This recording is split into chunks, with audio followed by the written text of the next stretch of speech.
Hello friends, நம்ம இந்த வீடியோவில் பார்க்க போகிறது ஆதாரை போலவே இனி வருங்காலங்களில் பிறப்பு சான்றிதழும் ஒரு முக்கியமான ஆவணமாக கருதப்படும் என மத்திய அரசு ஒரு அறிவிப்பை வெளியிட்டிருக்காங்க.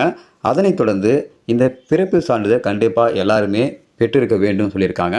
நிறைய நபர்கள் பார்த்தீங்கன்னாக்கா பிறப்பு சான்றிதழ் வாங்காமல் இருப்பாங்க. அதாவது 1/1/2000 முன்னாடி யாரெல்லாம் இன்னும் பிறப்பு சான்றிதழ் வாங்காமல் இருக்காங்களோ அவங்க இப்போதைக்கு நீங்கள் பதிவு செய்து பிறப்பு சான்றிதழ் வாங்கிக்கலாம். இதுக்கான கால அவகாசம் வெளியிட்டிருக்காங்க. இப்போது ஏன் இந்த பிறப்பு சான்றிதழை வாங்க சொல்கிறாங்க, இது எப்படி வாங்க முடியும், ஸோ பிறப்பு சான்றிதழ் இல்லாமல் இருக்கிறவங்களுக்கு எப்படி இது கிடைக்கும், ஸோ இதை பற்றின முடிவெடுத்து தான் இந்த வீடியோவில் பார்க்க போகிறோம். வீடியோவை இறுதி வரைக்கும் ஸ்கிப் பண்ணாமல் பாருங்கள்.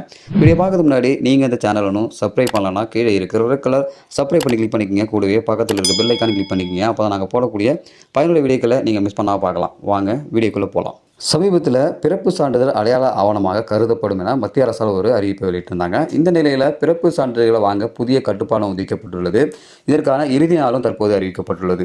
அதன்படி ஜனவரி 1, 2000 முன் பிறந்தவர்களுக்கு பிறப்பு சான்றிதழ் வாங்க இந்த வருடம் 31ஆம் தேதி டிசம்பர் 31ஆம் தேதி வரை கால அவகாசம் விதிக்கப்பட்டுள்ளது. மேலும் 2000 பின் பிறந்து 15 வருடமாக பிறப்பு சான்றிதழ் வாங்காதவர்களுக்கு இந்த வருடம் டிசம்பர் 31ஆம் தேதி வரை கால அவகாசம் விதிக்கப்பட்டுள்ளது.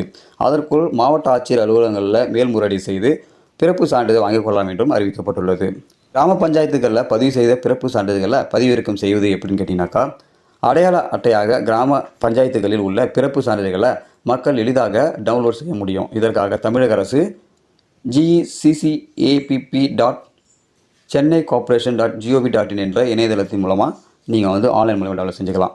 இதில் இந்த இணையதளத்தில் ஓப்பன் பண்ண அப்புறமா அதில் பர்த் சர்டிஃபிகேட் ஒரு ஆப்ஷன் இருக்கும். அந்த ஆப்ஷனை கிளிக் பண்ணி அதில் பொதுவாக குழந்தைகள் பிறந்த மருத்துவமனையுடைய RCHID என்ற ஒரு பதிவெண் கொடுப்பாங்க. அந்த பதிவெண்ணை நீங்கள் அந்த பக்கத்தில் பதிவிடணும். ஹாஸ்பிட்டல் பதிவு செஞ்ச நம்பர் இருக்கும். அந்த நம்பரை அந்த இடத்துல பதிவு செஞ்ச அப்புறமா இதை தொடர்ந்து அதே பக்கத்தில் ரிஜிஸ்டர் செய்யப்பட்ட நம்பர் இருக்கும். அதுதான் ஹாஸ்பிட்டல் நம்பர். அந்த நம்பரை நீங்கள் பதிவு செஞ்ச அப்புறமா பாலினம், வயது, ஊர், பிறந்த தேதி போன்ற டீட்டெயிலெலாம் கேட்கும். இதை நீங்கள் தெளிவாக என்ட்ரு பண்ண அப்புறமா உங்களுடைய பர்த் சர்டிஃபிகேட் நீங்கள் டவுன்லோட் செஞ்சுக்கலாம்.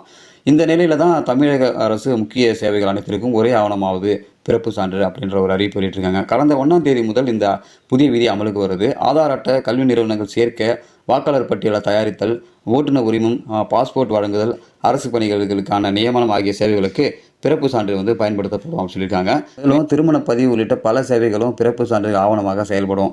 இந்த சேவைகளுக்கு விண்ணப்பிக்கும் போது பிறப்பு சான்றிதழ் ஆவணமாக செயல்படும் சொல்லியிருக்காங்க. பிறப்பு மற்றும் இறப்பு பதிவு சட்டம் 2023 இந்த சட்டம் அமலுக்கு வருகிறது. சமீபத்தில் இந்த சட்ட திருத்தம் செய்யப்பட்டது. இந்த சட்ட திருத்தத்தில் மேற்கூறிய பணிகள் பிறப்பு சான்றிதழ் ஒரே ஆவணமாக பயன்படுத்த வேண்டும் என மாற்றங்கள் செய்யப்பட்டன. அந்த மசோதாக்கள் நிறைவேறி வெற்றி பெற்ற நிலையில் தற்போது சட்டம் அமலுக்கு வந்துள்ளது. இந்த சட்டம் மூலம் இனி பிறப்பு சான்றிதழ் முக்கிய ஆவணமாக பயன்படுத்த முடியும். இதன் மூலம் ஆவணங்கள் ஆன்லைன் வழியாக மத்திய அரசின் தளங்களில் இந்த சான்றிதழ்களை டவுன்லோட் செய்ய முடியும். ஆதார் அட்டையை எப்படி ஆவணமாக பயன்படுத்துகிறோமோ அதே போல் பர்த் சர்டிஃபிகேட்டை நீங்கள் பயன்படுத்த முடியும் சொல்லியிருக்காங்க.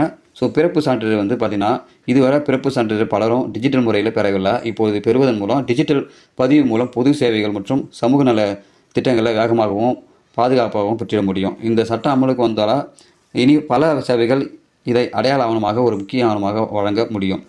ரேஷன் அட்டையை போலவே இதையும் இருப்பிற்கான அடையாளமாக பயன்படுத்த முடியும். ஆனாலும் பல இடங்களில் ஆதார் கேட்கப்படுவதால் இந்த அட்டை எந்த அளவிற்கு உதவும் என்பது தெரியவில்லை. அதே சமயம் கல்லூரி செய்வதற்கு உள்ளிட்ட பணிகளுக்கும் இந்த அட்டை உதவியாக இருக்கும் என தமிழக அரசு மற்றும் மத்திய அரசாங்கம் அந்த அறிவிப்பில் சொல்லியிருக்காங்க. ஸோ இந்த அறிவிப்பு பார்த்தீங்கன்னாக்கா பிறப்பு சான்றிதழ் இனி வரும் காலங்களில் ஒரு அடையாள ஆவணமாக பயன்படுத்தலாம் சொல்லியிருக்காங்க.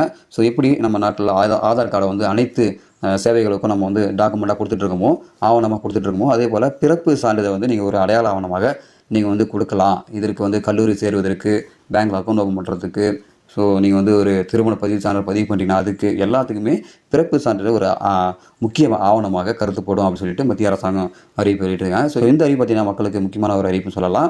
ஸோ நிறைய பேர் பார்த்தீங்கன்னா 2000 முன்னாடி என்கிட்ட பர்த் சர்டிஃபிகேட் இல்லையே, நான் பதிவு பண்ணவே இல்லை அப்படின்னு நிறைய பேர் நினைப்பீங்க. ஸோ அதனால் பார்த்தீங்கன்னாக்கா அதுக்கும் ஒரு ஆப்ஷன் கொடுத்துருக்காங்க. 1/1/2000 முன்னாடி 15 ஆண்டுகளுக்கு நீங்கள் யாரெல்லாம் ஆதார் கார்டு, பேன் கார்டு, எந்த ஒரு ஐடி கார்டும் இல்லாமல் இருந்தீங்களோ பிறப்பு சான்றிதழ் முதற்கொண்டு அவங்களுக்கு இருந்திருக்காது. ஸோ அந்த மாதிரி பதிவு பண்ணாமல் பிறப்பு சான்றிதழ் இல்லாமல் இருக்கிறவங்களுக்கு கண்டிப்பாக நீங்கள் இப்போது பதிவு செய்து உங்களுடைய பிறப்பு சான்றிதழ் நீங்கள் பெற்றுக்கொள்ள முடியும். இதுக்கான கால அவகாசம் டிசம்பர் ஆண்டு இறுதி டிசம்பர் 31 வரைக்கும் சொல்லியிருக்காங்க. ஸோ அதனால் யாரெல்லாம் பர்த் சர்டிஃபிகேட் வாங்க போகிறீங்கன்னு நினைக்கிறீங்களோ கண்டிப்பாக இதை பயன்படுத்திங்க. உங்களுடைய கலெக்டர் ஆஃபீஸில் மனு கொடுத்து நீங்கள் பெற்றுக்கொள்ளலாம். இந்த வீடியோ உங்களுக்கு பயனுள்ளதாக இருக்கும்னு நினைக்கிறேன். பயனுள்ள லைக் பண்ணுங்கள். உங்கள் நண்பர்களுக்கும் பயனுள்ளதாக இருக்கும்னு ஷேர் பண்ணுங்கள். இதுபோல் பயனுள்ள வீடியோக்கள் நீங்கள் தொடர்ந்து பார்க்கணுனாக்கா நம்ம வீடியோ சேனலை சப்ஸ்கிரைப் பண்ணுங்கள். மீண்டும் வீடியோ சந்திக்கலாம். அதுவரை மனிதர்களை மதிப்போம், மனிதர்களை காப்போம். நன்றி.